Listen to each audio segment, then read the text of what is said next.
Oke, bismillahirrahmanirrahim. Assalamualaikum warahmatullahi wabarakatuh. Selamat datang kembali di channel pembelajaran fisika saya, yaitu fisika dasar 2 untuk materi bab sumber medan magnet. Nah, sebelum kita masuk ke materi lebih jauh, saya akan menyampaikan tentang capaian pembelajaran yang harus adik-adik capai setelah selesai mengikuti perkuliahan ini, yaitu mahasiswa diharapkan mampu menghitung medan magnet yang diakibatkan oleh arus pada suatu konduktor. Nah, recall materi kita sebelumnya, kita sudah belajar mengkaji tentang gaya yang bekerja pada muatan bergerak, kemudian konduktor berarus dan simpal arus ketika berada pada suatu medan magnet. Cuman permasalahannya adalah medan magnet yang ada di situ, kajian ini tentang muatan yang bergerak, kemudian konduktor dan simpal, kita tidak mempermasalahkan mengenai dari mana sumber dari medan magnet itu. Kita hanya membuat kondisi bahwa di situ ada medan magnet, sehingga muatan yang bergerak ataupun konduktor itu mengalami yang namanya gaya magnetik. Sebagaimana kita pahami sebelumnya, bahwa dalam kajian elektrodinamika, bahwa dalam kajian elektromagnetik, sumber medan magnet itu ada dua, yaitu medan magnet permanen dan arus listrik, sebagaimana percobaan yang telah ditunjukkan oleh Oersted. Oke, nah untuk materi kita kali ini, kita akan mengkaji lebih detail mengenai sumber medan magnet, dan kita akan menggunakan dua hukum sebagai pendekatan kita dalam menyelesaikan konsep medan magnet, yaitu menggunakan hukum Biot-Savart dan hukum Ampère. Oke, yang pertama kita akan bahas mengenai medan magnet akibat muatan yang bergerak. Di sini ada diperlihatkan sebuah muatan positif, yaitu muatan proton bergerak dengan kecepatan P yang arahnya dari sini ke sini. Kemudian kita ingin menentukan besar medan magnet di titik P yang berjarak R dari sumber muatan ini. Kemudian arahnya karena medan magnet itu adalah sebuah vektor, maka kita menggunakan kaidah tangan kanan, di mana arah kecepatan dari partikel bermuatan ini kalau dia positif searah dengan ibu jari kita, dan lingkupan dari jari-jari kita ini, yang keempat jari-jari kita ini menunjukkan arah dari medan magnet. Nah, selain arah, besarnya kalau dari gambar ini ditunjukkan oleh panjang panah ini. Dan kita lihat di beberapa titik nilainya berbeda atau besar dari medan magnetnya berbeda. Kenapa? Karena ada beberapa parameter yang mempengaruhi besarnya medan magnet di suatu titik akibat dari keberadaan muatan yang bergerak di sekitarnya, yang secara matematis dituliskan atau dinyatakan B sama dengan mu0 per 4pi, kemudian besarnya Q dikali dengan V sin Pi dikali dengan R berpangkat 2. Artinya besar dari medan B selain dipengaruhi oleh muatan ini juga bergantung pada kecepatan, dan ada sudut yang dibentuk, yaitu sudut P antara V, yaitu arah kecepatan, dengan arah dari dimana titik yang kita tinjau terhadap sumber. Di sini adalah vektor unit R atau biasa kita sebut sebagai ROP, dan berbanding terbalik dengan kuadrat jaraknya. Artinya semakin jauh titik ini terhadap sumber muatan yang bergerak, maka otomatis medannya juga akan semakin kecil. Oke, kalau misalnya teman-teman masih ingat waktu kita belajar tentang medan listrik, ada konstanta perbandingan yaitu K sama dengan 1/4 pi epsilon 0. Di sini menggunakan epsilon 0 yaitu konstanta listriknya, sementara di sini menggunakan mu0 yaitu konstanta magnetik yang biasa disebut sebagai permeabilitas ruang hampa, sementara ini biasa disebut sebagai permitivitas ruang hampa. Oke, berbicara tentang arah, misalnya ya, di sini ada sebuah sumber muatan, kemudian muatan ini bergerak menembus bidang, maka akan ada atau timbul medan magnet di sekitarnya yang mengikuti kaidah tangan kanan. Misalnya, ibu jari Anda masuk menembus bidang dan jari-jari Anda melingkupi ibu jari sebagai sumbernya, sebagai sumber muatannya, dan jari-jari ini menunjukkan arah dari medan magnet. Dan kalau Anda melakukan dengan menggunakan tangan kanan, maka Anda akan mendapatkan bahwa jari-jari Anda akan melingkupi searah dengan jarum jam, dan ini adalah medan magnet B-nya. Oke, kalau misalnya yang tadi medan B itu saya nyatakan dalam bentuk vektor, maka vektor B sama dengan mu0 per 4pi Q vektor P dikroskan dengan R topi dibagi dengan R berpangkat 2. Ini adalah cross product P dan R. Dan kita lihat di sini medan magnetnya sangat bergantung pada sudut yang dibentuk antara V dan R, ya. Kenapa? Karena besar dari cross product itu kan identik dengan sinus. Nah, sin 90 derajat itu kan nilainya 1, maka nilai B ini akan maksimum ketika V dan arah R topi itu membentuk sudut 90 derajat.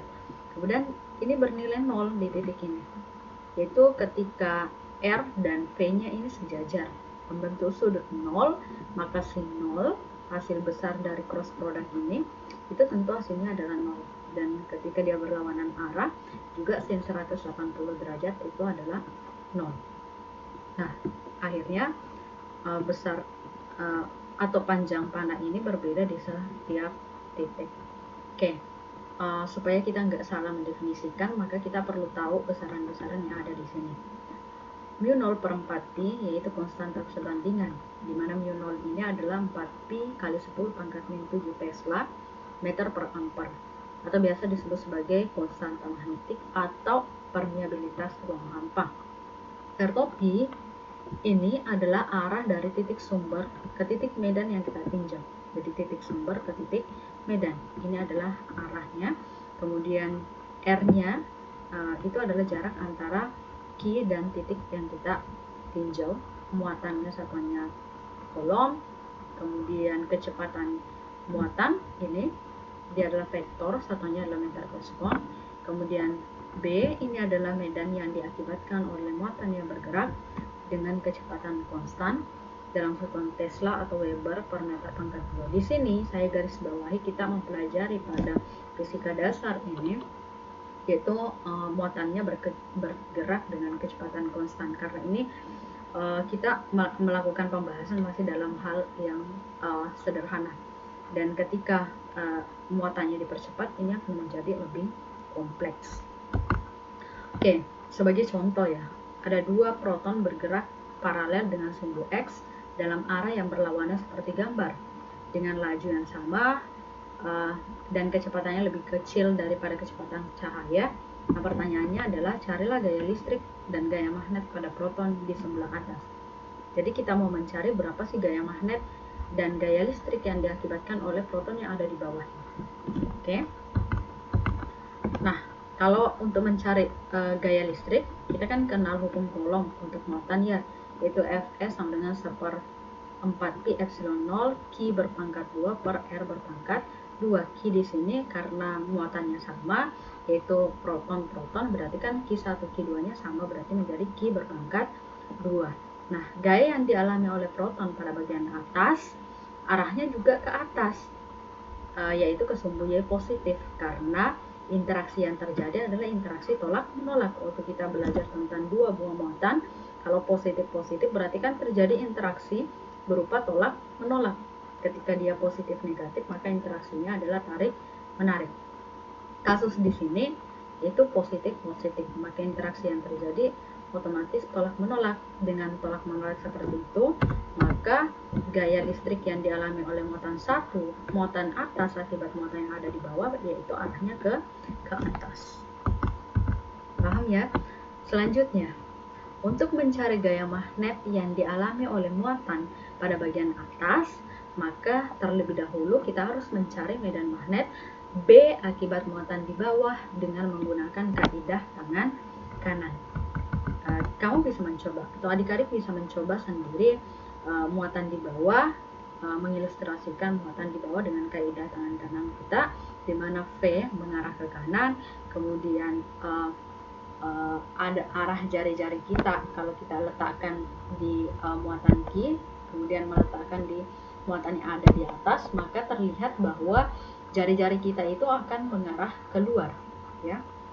Jari-jari kita mengarah keluar sehingga diperoleh B ini arahnya adalah ke keluar. Oke. Nah, keluar maksudnya adalah ke arah sumbu Z positif. Besarnya adalah mu 0/4 kali Q. Q yang dimaksud di sini adalah muatan yang ada di bawah dikali dengan V sin Pi per R berpangkat 2. Ini kalau menggunakan kaidah tangan kanan, berarti saya langsung menggunakan rumus besar medan magnetnya. Sementara arahnya menggunakan kaidah tangan kanan. Kalau saya nyatakan dalam vektor, kalau dinyatakan dalam vektor, berarti vektor B sama dengan mu 0/4 Q dikali dengan V. V ini kan vektor ya. Nah, kita lihat V-nya tadi untuk V yang di bawah itu kan arahnya ke sumbu X positif. Nah, vektor satuan untuk X kan itu Pi. Kemudian di-crosskan dengan J. J ini dari mana? J ini kan vektor. Kalau dari rumus kan vektor P di-crosskan dengan R topi. Nah, R topinya karena jaraknya dari atas ke bawah, berarti R topinya kan mengarah ke atas. Nah, kalau mengarah ke atas berarti kan ke sumbu Y positif. Vektor satuannya kan adalah J topi. Oleh karena itu, saya bisa menghitung B secara vektor, yaitu mu 0/4 pi Q V ke arah I di-crosskan dengan J. I di-cross J tidak lain adalah K topi, sehingga didapatkan mu 0/4 pi Q V per R berpangkat 2 ke arah K topi atau ke arah sumbu Z positif. Jadi sama. Nah, kalau B-nya sudah diperoleh, maka kita kembali ke bagaimana menghitung gaya magnet pelajaran minggu lalu, yaitu untuk muatan ya. Untuk muatan yang bergerak yaitu FB sama dengan Q dikali dengan V di-crosskan dengan B. Kenapa ini negatif? Karena muatan yang di atas ini kan arahnya ke sumbu X negatif.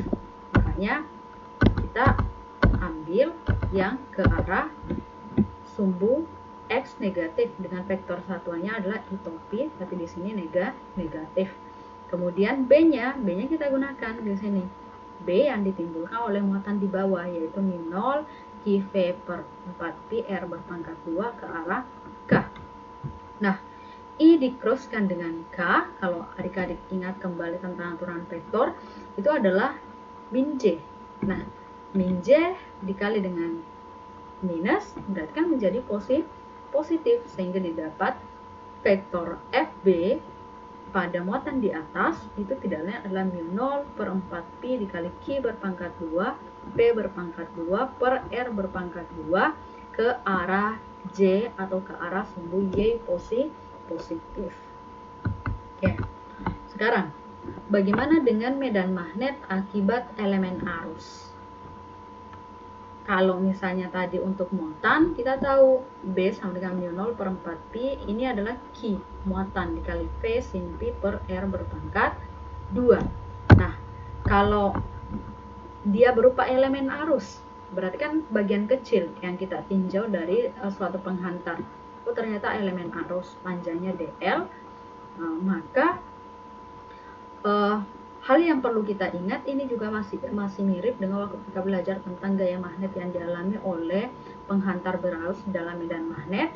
Sama di sini, ini kan elemen ini punya panjang DL dan punya luas, sehingga di sini ada sejumlah muatan atau ada muatan total yang besarnya adalah NQA dikali dengan DL. Ini berarti ada muatan yang menempati suatu volume kecil seperti ini.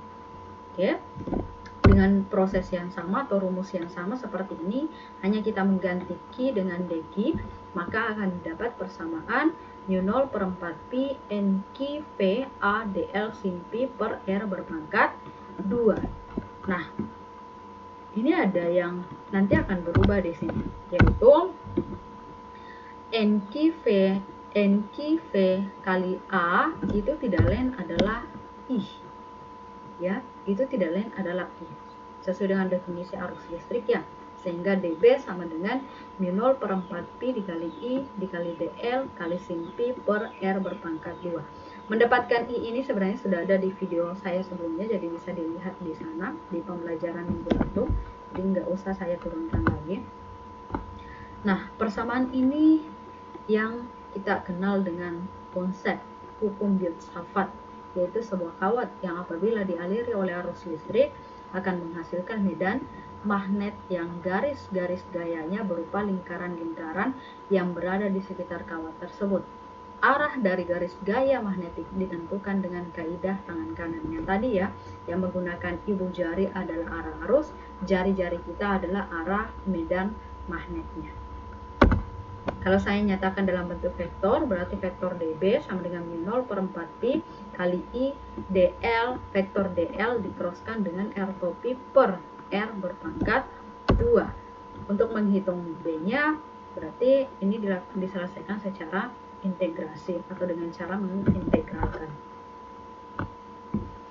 Oke, sampai di sini bisa dipahami. Oke. Siapa tahu kalian sudah lupa. Nah, ini adalah Bapak filsafat. Jadi hukum filsafat itu ada ditemukan dari dua orang atau dicetuskan oleh dua orang, yaitu Bapak Biot dan Bapak Safar. Nah, dB tadi sama dengan mu0 per 4pi I dl cross dengan r topi per r berpangkat 2. Kita perlu tahu definisi dari parameter-parameter atau variabel-variabel yang ada di sini. Misalnya dB ini apa? dB ini adalah medan magnet yang ditimbulkan oleh elemen kecil dl juga, berarti ini kan dB ini berarti kan kecil juga ya. Kemudian mu0 ini adalah permeabilitas ruang hampa, ini besarnya sudah pasti yaitu 4pi kali 10 pangkat minus 7 Tesla ampere per meter. Kemudian I ini adalah kuat arus dalam satuan ampere. Kemudian dl adalah adalah elemen panjang dalam satuan meter. Elemen, karena kita berbicara tentang elemen, berarti kan bagian kecil. Kemudian r-nya ini adalah jarak titik P ke elemen panjang dalam satuan meter. Kemudian r topi arah dari titik sumber ke titik medan. Jadi masih mirip dengan yang tadi ya. Nah, perlu kita ingat, saya perlu menggarisbawahi kembali bahwa sebenarnya istilah medan magnet yang kita bahas tadi yang ditimbulkan oleh arus listrik itu yang kita sebut dengan istilah induksi magnetik. Jadi kuat medan magnet di suatu titik di sekitar kawat berarus itu disebut sebagai induksi magnetik. Nah, bagaimana besarnya induksi magnetik menurut filsafat? Itu berbanding lurus dengan arus I, kemudian berbanding lurus dengan panjang kawat L, kemudian berbanding terbalik dengan kuadrat jaraknya, jarak antara sumber dengan titik yang kita tinjau, dan berbanding lurus dengan sinus sudut antara arah arus dan garis penghubung titik ke elemen kawat penghantar.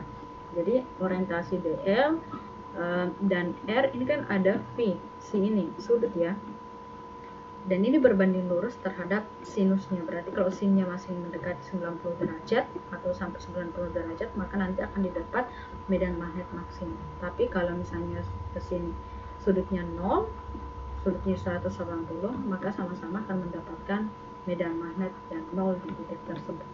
Oke, bisa dipahami ya.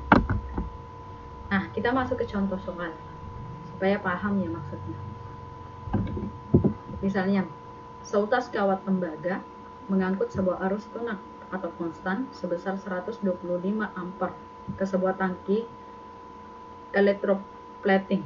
Tentukan medan magnet yang diakibatkan oleh segmen panjang, ini 1 cm, dari kawat di titik berjarak 1,2 meter dari kawat tersebut jika titik itu adalah P1 dan P2. Ya, sebelum menjawab, ada beberapa parameter yang perlu kita tulis dan diketahui, misalnya yaitu segmen DL, kemudian I-nya, jarak, dan sudut. Ada 4 parameter yang diketahui. Ya. Oke.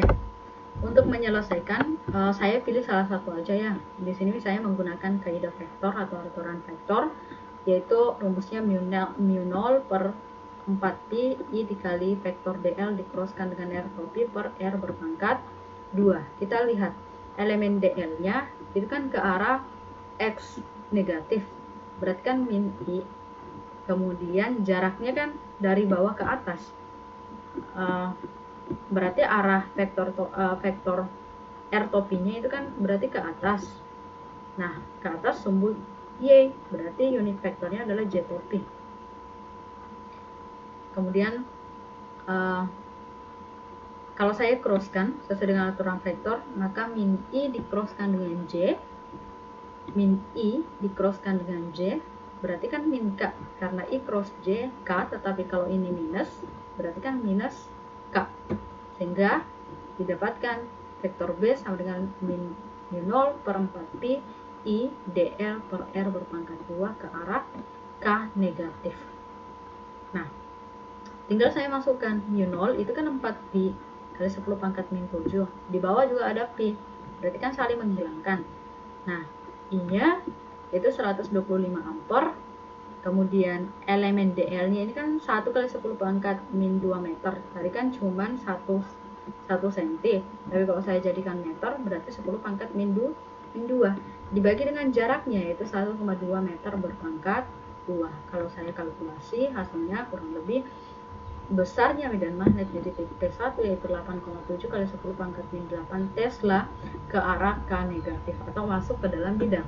Cara tahunya kalau dengan menggunakan kaidah tangan kanan, tempelkan ibu jari Anda ke arah ibu jari Anda menghadap ibu jari Anda, kemudian arahkan ke arah kiri atau ke arah sumbu X positif negatif, kemudian jari-jari Anda letakkan di titik P dan dia akan menuju ke dalam, makanya ke arah sumbu Z atau ke arah K negatif, ya. Bagaimana dengan P2? Sama sebenarnya, cuman di P2 ini membentuk sudut. P2 ini berada pada bidang X dan Y, sehingga punya komponen ke X dan punya komponen ke Y. Kalau saya proyeksikan ke X, ini kan minus X, artinya ke sumbu X negatif, berarti kan minus I. Kemudian kalau saya proyeksikan ke Y, ini kan positif J, berarti kan sin 30 ke arah J. Sehingga kalau saya selesaikan memasukkan semua parameternya, berarti min I dicrosskan dengan I, sejajar. Min I cross I, ini kan membentuk sudut 9, sama ya, min I dicrosskan dengan min I, berarti kan sejajar. Nah, sudutnya cross, ini kan cross product, berarti I cross I berarti kan 0. Kemudian min I dicrosskan dengan J, minus dicrosskan dengan positif J, berarti kan hasilnya nanti minus K. Berarti vektor B sama dengan minus mu0 I per 4pi dl, yang ada tinggal sin-nya, sin 30 dibagi dengan R pangkat 2 ke arah K. Tinggal adik-adik masukkan nilainya, hitung pakai kalkulator, nanti akan dapat nilai kurang lebih 4,3 kali 10 pangkat min 8T ke arah K negatif atau ke arah sumbu Z negatif. Paham ya sampai di sini? Oke. Kita akan melihat beberapa aplikasi dari hukum filsafat. Misalnya di sini adalah medan magnet akibat konduktor lurus. Tapi konduktor lurus ini kita akan melihat ada dua kondisi. Kondisi pertama yaitu kawat panjangnya ini adalah 2L, artinya kawatnya ini panjangnya terbatas gitu. Ya, kita tahu panjangnya itu 2L. Jika sebuah konduktor panjang 2A yang mengangkut arus I, kita akan mencari B di sebuah titik berjarak X.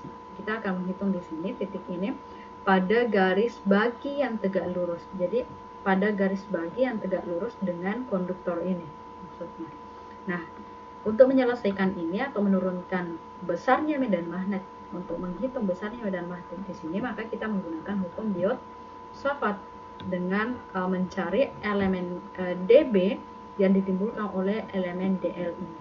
Kalau misalnya dl ini berada pada sumbu Y, maka saya bisa nyatakan dalam bentuk dy. Oke, sesuai dengan hukum Biot-Savart, dB itu secara matematis sama dengan mu0 per 4pi kali I vektor dl dicrosskan dengan R topi per R berpangkat 2.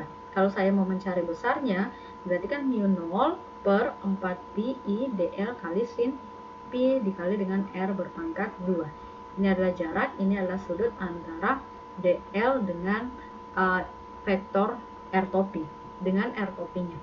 Nah, R-nya ini kan sisi miringnya. Nah, panjang sisi miring itu kan berarti akar X pangkat 2 ditambah dengan Y-nya. Kemudian sin Pi-nya itu adalah sama dengan sin Pi dikurang Pi.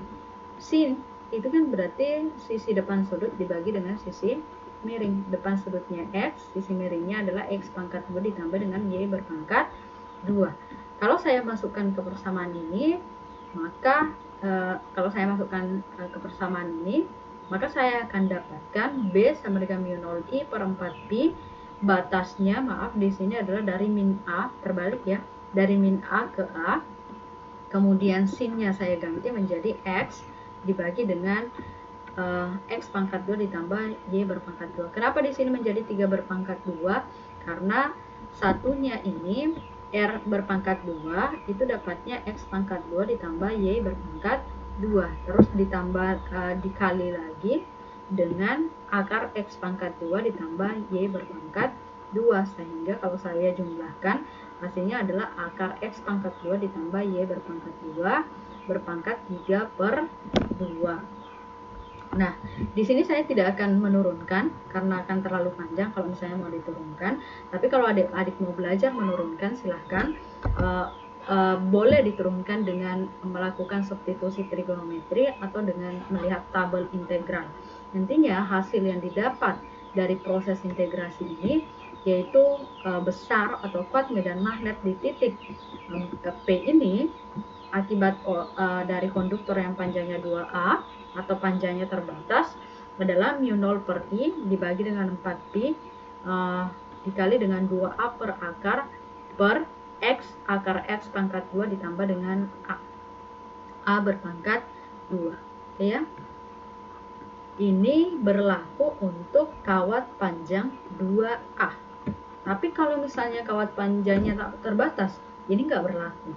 Jadi kalau untuk konsep medan magnet, rumus yang diturunkan hanya berlaku pada kondisi itu. Ya.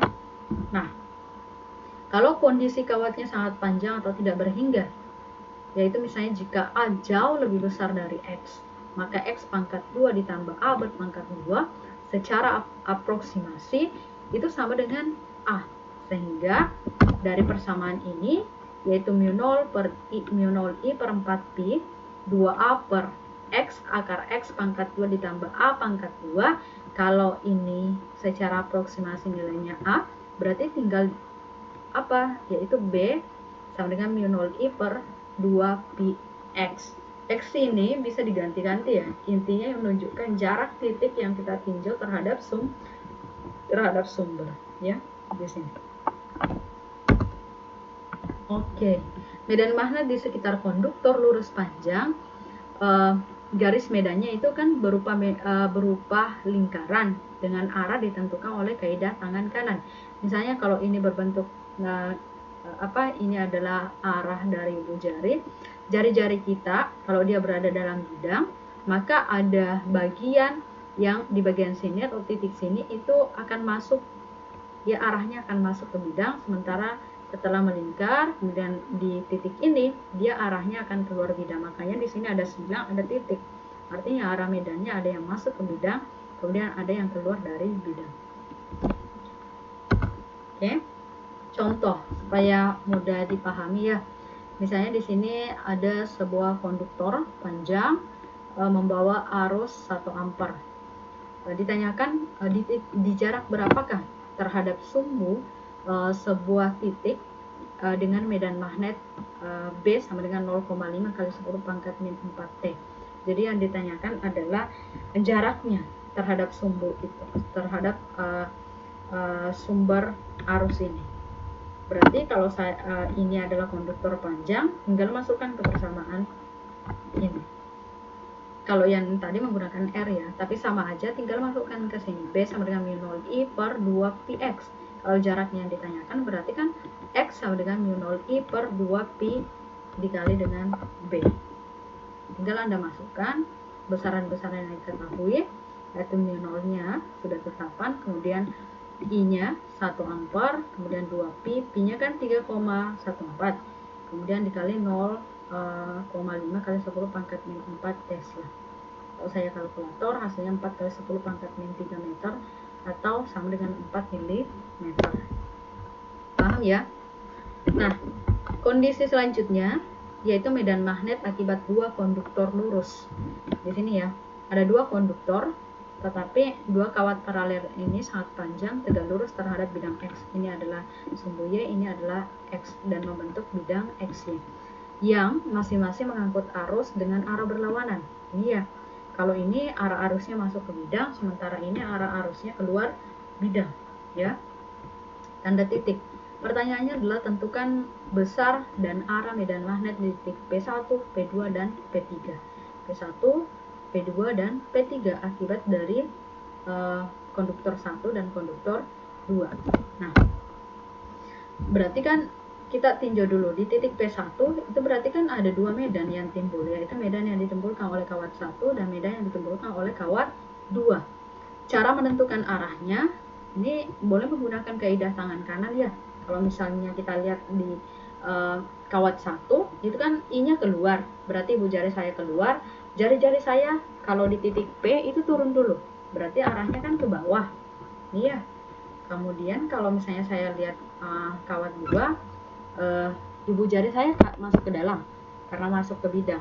Nah, jari-jari saya di titik P1 itu arahnya ke atas, maka B2 ke atas, B1 ke bawah. Tapi kok panahnya berbeda? Ya, karena besarnya B ini bergantung juga pada jarak. Artinya kalau semakin jauh jaraknya, nilai B-nya juga semakin kecil. Nah, jarak antara kabel 1 atau konduktor 1 dengan konduktor 2 kan beda. Konduktor 2 lebih jauh daripada konduktor 1, maka otomatis B-nya juga kalau dialiri arus yang sama, berarti pasti B-nya juga akan berbeda. Oke. Besarnya apa? Yaitu B1 ditambah dengan B2. Nah, karena B1 arahnya ke bawah, ke sumbu Y negatif, berarti kan J topi negatif. Sementara yang B2 itu kan ke positif, berarti kan J-nya positif. Tinggal dijumlahkan. Hasilnya adalah minus mu 0I per 8pi D dikali dengan J. 4 dan 8 ini dari mana? Kan jaraknya D. Tapi kalau dari titik 1 ke kabel 1 ke titik P1 itu kan 3D dikurang D, berarti kan tinggal 2D. 2D dikali 2 kan 4. Kalau 8 dari mana? Kan jaraknya ini 4. 1 ditambah dengan 3, berarti 4D kali 2 berarti kan 8. Oke, sampai di sini paham ya? Di titik P itu negatif. Kenapa? Karena yang B1 lebih besar daripada B2. Arahnya ke J negatif. Nah, ini juga berlaku di titik P2 dan berlaku juga di titik P3, yaitu Anda harus menghitung B1 dan B2, artinya sumber yang dihasilkan, medan yang dihasilkan oleh sumber 1 dan medan yang dihasilkan oleh sumber 2 atau konduktor 1 dan konduktor 2. Cara menentukan arahnya sama, Anda gunakan kaidah tangan kanan, kemudian tinjau di titik P2, begitupun dengan titik P3 ya. B total di P2 yaitu minus I per 4pi D dikali dengan ke arah Y positif, sementara B di titik 3 atau P3 yaitu min mu 0I per 3pi D ke arah J ya. Nah, sekarang gaya di antara konduktor-konduktor paralel. Kenapa sih saya memunculkan ini? Karena selain konsep superposisi medan magnet untuk mencari medan total oleh dua kawat sangat panjang pengangkut arus, hal penting lainnya adalah gaya interaksi antara konduktor-konduktor tersebut. Sebenarnya kita udah belajar ya, bahwa kalau ada kawat berarus berada pada medan magnet, maka kawat tersebut akan mengalami yang namanya gaya magnetik. Nah, sama dengan ini. Karena ada dua konduktor, berarti kan sama-sama menimbulkan medan magnet. Berarti konduktor 1 mempengaruhi konduktor 2, begitupun dengan yang sebaliknya. Konduktor 2 juga mempengaruhi konduktor 1. Nah, di sini saya hanya pengen meninjau satu, yaitu konduktor 2 akibat dari konduktor 1. Ya, dengan cara kaidah tangan kanan seperti ini, maka medan magnet di kawat atas Anda bisa gunakan kaidah tangan kanan jadi medan yang ditimbulkan oleh kawat bawah terhadap kawat yang ada di atasnya. Kalau menggunakan kaidah tangan kanan, arah arusnya I, maka arah medan untuk kawat kedua itu kan arahnya seperti ini, ya, sesuai dengan arah jari-jari kita. Nah, kalau sudah dapat arah medannya, berarti kan arah gayanya bisa ditahu, yaitu dengan menggunakan kaidah tangan kanan seperti yang kita pelajari minggu lalu. I adalah arah arusnya, kemudian B adalah arah medan magnet, dan F adalah arah gaya magnetnya. Nah, berapa besar B-nya? Ya, karena ini adalah kawat panjang, tak hinggalah B sama dengan mu 0 I per 2 pi R, ya kan? R kalau tadi saya pakai X sama aja. Kemudian, nah, besar gaya interaksinya atau besar gaya magnet yang dialami oleh kawat atas akibat kawat di bawah, yaitu I dikali dengan L dikali dengan B. B ini adalah medan yang dihasilkan oleh kawat konduktor yang ada di bawah. B-nya saya ganti, hasilnya F sama dengan mu 0 I kali E aksen kali L per 2 pi R. Nah, gaya interaksi antara konduktor paralel yang mengangkut arus dalam arah yang sama adalah tarik-menarik. Karena kalau Anda melakukan hal yang sama pada konduktor di bawah akibat konduktor yang ada di atas, maka Anda akan mendapati telapak tangan Anda akan mengarah ke atas, sehingga terjadi interaksi tarik-menarik seperti ini. Oke, bisa dipahami ya? Jadi kita belajar tentang medan, kita juga belajar tentang gaya yang dialami oleh sebuah konduktor akibat konduktor lain, karena dia berada pada medan yang ditimbulkan oleh konduktor yang ada di bawah ini. Oke, sekarang kita belajar tentang medan magnet akibat simpal arus. Ini ada simpal arus ya. Kemudian kita pengen melihat titik P yang jaraknya X dari pusat simpal. Nah, caranya juga sama. Kita menggunakan konsep dari hukum Diels-Safat untuk mendapatkan B-nya, ya, untuk mendapatkan B. Tapi karena ini bentuk kawatnya ini berupa simpal melengkung seperti ini, maka untuk memudahkan kita mengambil segmen kecilnya juga, yaitu DL. Kemudian berarti kalau ini DL berarti kan di titik ini adalah DB, ya kan? Nah,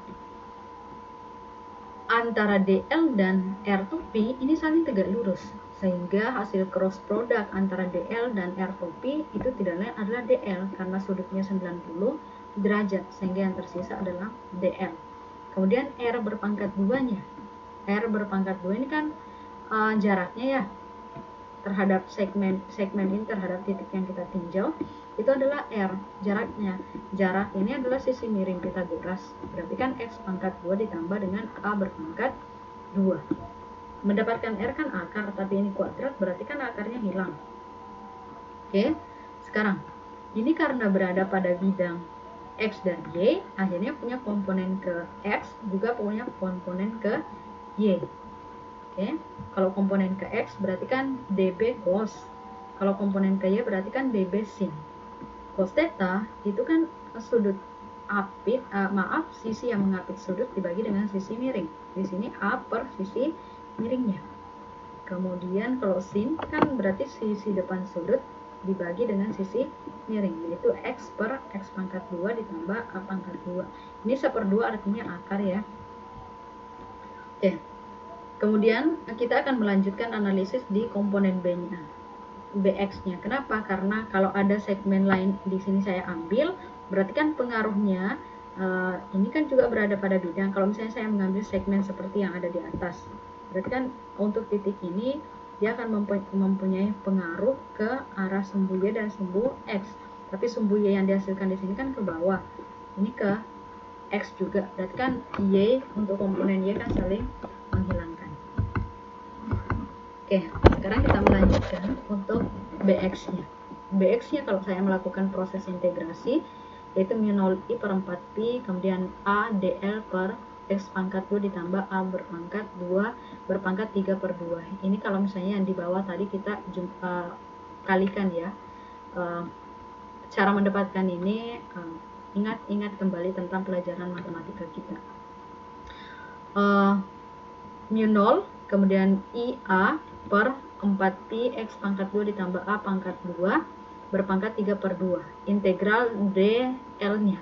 Nah, kalau integral dl ini kan dia membentuk simpal berbentuk lingkaran, berarti kalau saya integralkan secara keseluruhan dl ini tidaknya adalah keliling lingkarannya, yaitu 2pi A, atau kalau misalnya jari-jarinya R ya udah 2pi R, tapi kalau di sini pakai A ya.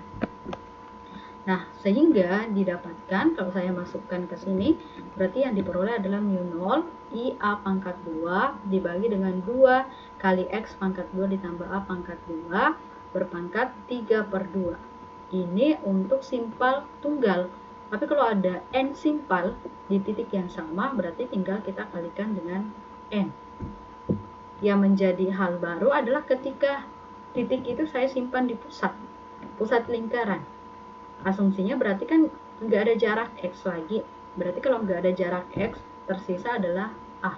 Sehingga kalau dia berada di pusat lingkaran, hasilnya B-nya itu adalah mu 0 dikali dengan NI per 2A. Ya, ini karena X-nya di sini 0. Kemudian dapat A pangkat 2 berpangkat 3 per 2 tidak lain adalah A pangkat 3 saling coret dengan di atas sehingga tersisa A di bawah. Oke. Nah, selain hukum Biot-Savart, kita akan mengkaji medan magnet ini dengan menggunakan hukum Ampere. Sebelum saya masuk ke Ampere, saya membuat analogi seperti ini. Kalau misalnya di medan listrik, itu menghitung medannya kita menggunakan hukum Coulomb atau menggunakan hukum Gauss, ya, tentang medan listrik yang menyatakan bahwa flux total medan listrik yang melalui sebuah permukaan tertutup itu sebanding dengan muatan total yang dilingkupi oleh permukaan ini, atau secara matematis seperti ini ya. Nah, kalau di medan magnet itu kita tadi sudah membahas tentang hukum Biot-Savart. Nanti konsep hukum Gauss dan hukum Ampere ini yang mirip tetapi tetap berbeda ya. Maksudnya cara kita mengkajinya mirip ketika saya mengkaji hukum Gauss di medan listrik.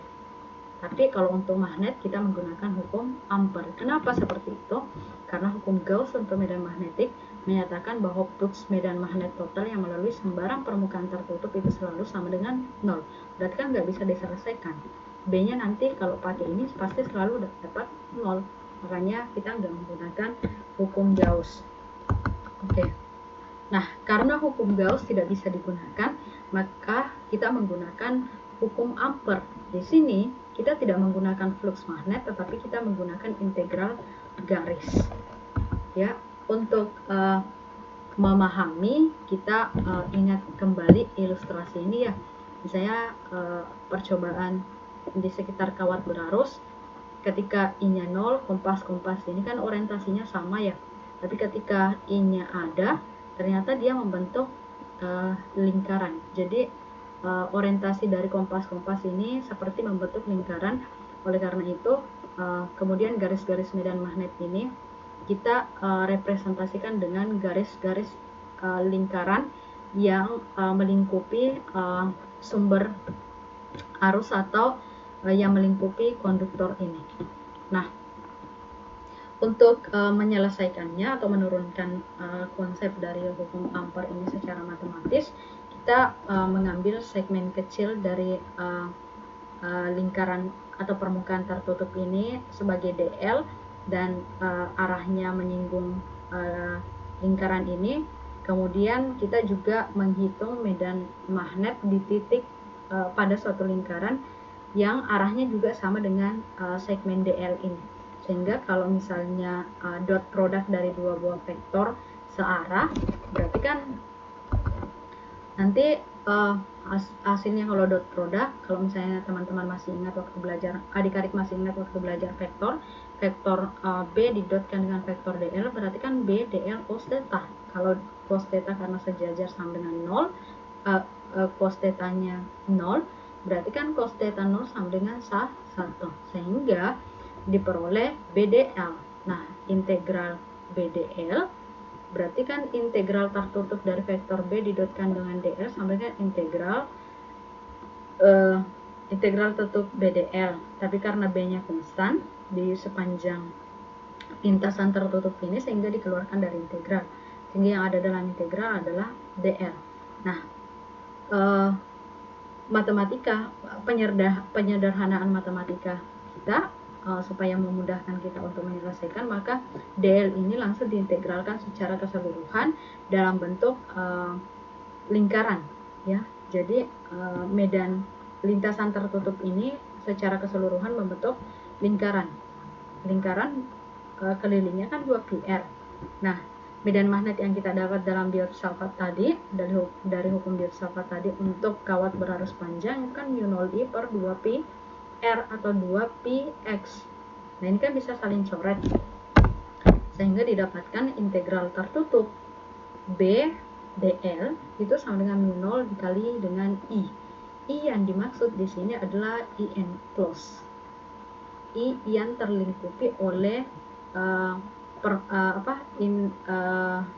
garis tertutup ini, ya, atau lintasan tertutup ini.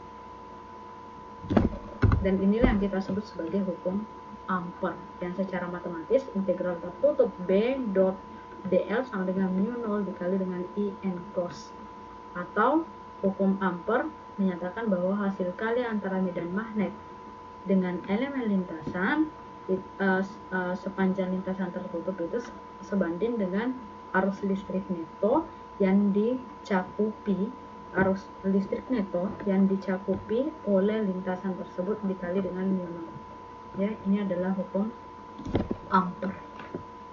Nah, ini yang kemudian mencoba untuk kita aplikasikan, yaitu aplikasi hukum Ampere untuk menyelesaikan kasus medan magnet. Ini mirip ketika kita mengaplikasikan hukum Gauss untuk menghitung medan listrik. Oke. Contoh kasusnya adalah sebuah konduktor panjang berbentuk silinder dengan jari-jari R mengangkut arus I. Arus itu didistribusi secara homogen pada seluruh luas penampang konduktor. Carilah medan magnetik sebagai fungsi jarak dari sumbu konduktor untuk titik-titik A di dalam R lebih kecil dari R dan B di luar, yaitu R kecil lebih besar dari jari-jari konduktor ini.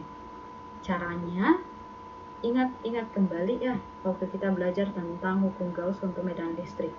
Ketika ada konsep seperti ini, maka kita menyelesaikan dengan mencari bahwa ada parameter yang sama di sepanjang konduktor ini, yaitu apanya?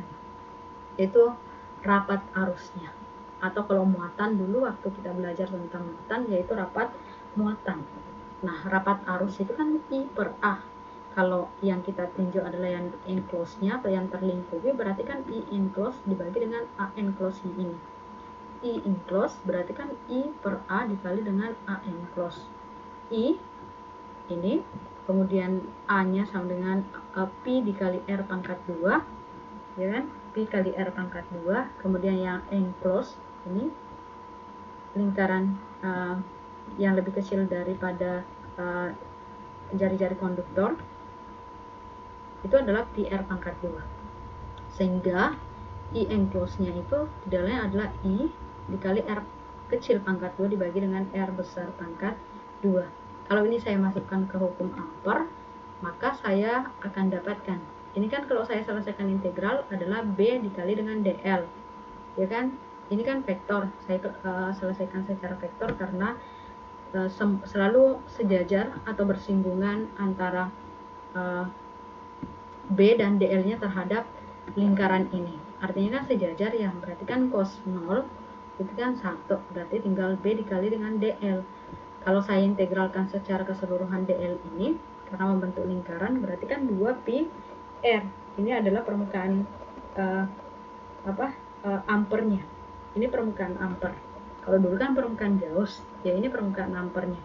Sama dengan mu0 I R berpangkat 2 dibagi dengan R berpangkat 2. Sehingga B untuk yang ada di dalam konduktor yang berjari-jari R kecil itu adalah mu0I per 2pi R per R berpangkat 2. Maaf, di sini R, oh iya udah benar ya, R pangkat 1 karena coret 1, tinggal R berpangkat 1, sehingga didapat ini.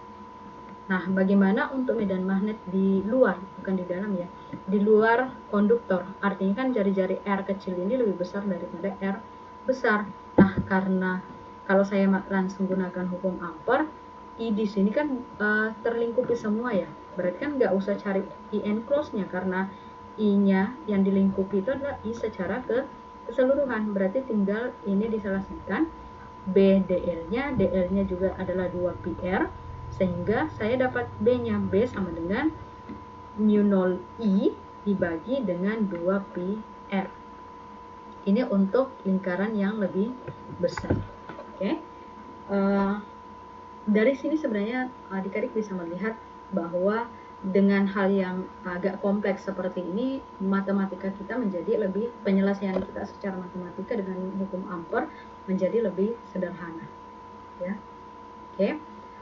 Saya kira cukup untuk materi kita hari ini. Jika ada sesuatu hal yang salah yang saya sampaikan, saya mohon dimaafkan. Sekian, Assalamualaikum warahmatullahi wabarakatuh.